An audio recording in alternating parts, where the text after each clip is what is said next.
British Prime Minister David Cameron convened a meeting of his government's Emergency Response Committee to discuss what more it could do to tackle a spike in attempts by migrants to enter Britain illegally via the Channel Tunnel from France.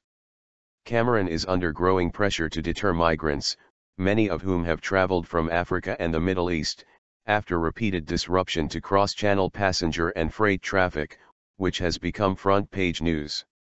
Cameron will chair the meeting of the committee, known as Cobra, later on Friday after calls from some politicians to mobilize the British Army to reinforce border controls.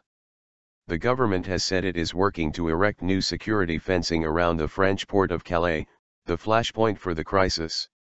Re-elected in May, Cameron has promised to cut net annual migration to Britain to the tens of thousands, a pledge he failed to keep during his first from 2010 to 2015 term in office when it hit a near-record high of over 300,000 people per year.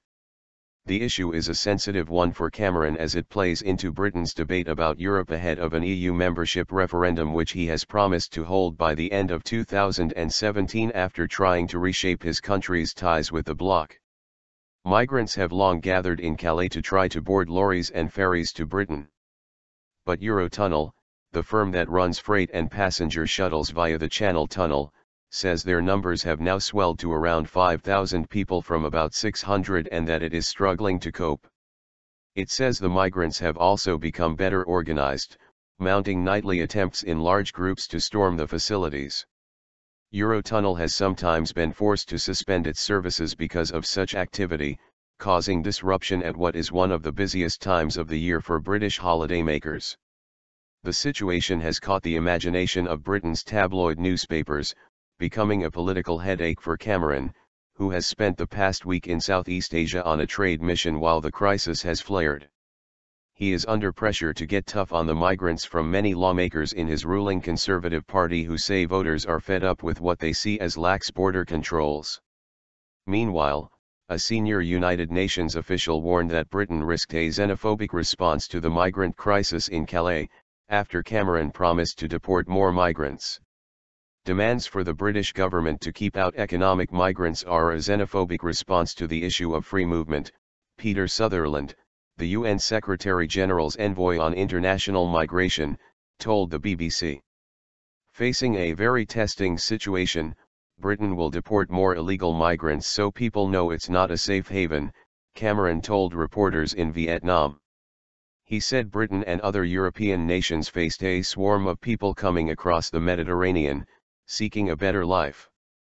The opposition Labour Party has also criticised Cameron for referring to the migrants as a swarm of people, saying that the term was dehumanising and stirred public hostility against people often fleeing poverty and conflict. Last year the total approval of refugees coming into France was 68,000, which is more than twice the figure of the UK, Sutherland told an Irish broadcaster. There should be a fair allocation across EU countries, he said. Germany received 175,000 asylum applications last year, compared with 24,000 for Britain, Sutherland told the BBC.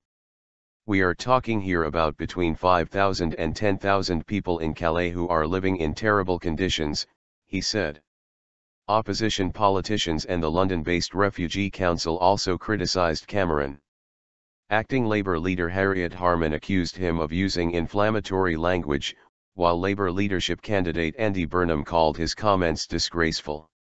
We are talking about human beings here, not insects, said Liberal Democrat leader Tim Farron, referring to Cameron. This sort of rhetoric is extremely inflammatory and comes at a time when the government should be focused on working with its European counterparts to respond calmly and compassionately to this dreadful humanitarian crisis, said Lisa Doyle, the Refugee Council's head of advocacy. Hundreds of migrants stranded in Calais continued efforts to reach the Channel Tunnel linking the two nations for a fourth day early Thursday.